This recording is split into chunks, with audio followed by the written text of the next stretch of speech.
the race on final judgment, blasting out of the gate, moving up by the row is Strategic Manila.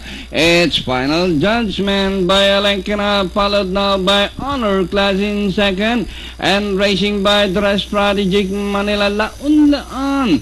And in between runners, all out by the Rally's Minotaur. Then comes Niagara, Boogie, Doomstead, and 3-3A, Smart and Noble, and Pearl of the Orient is running at the tail of the field. And rounding the far turn, final judgment by Alenkina, Honor Class, Laun-Laan. Racing on the outside, then comes Strategic Manila, All Out Minotaur, and Niagara Boogie as they race the final corner. Final judgment by Alenkina, Laun-Laan is on the outside, Honor Class, Minotaur by the rail.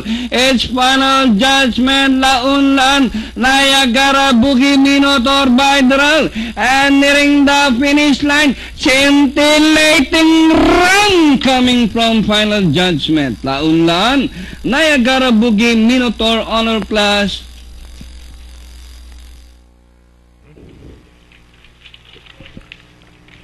9-8. Yan, 1 minute 19 para sa 1200. Ang unofficial winning time ni final judgment at ang splits, 26 and a fraction, 24 finishing at 28 and a fraction.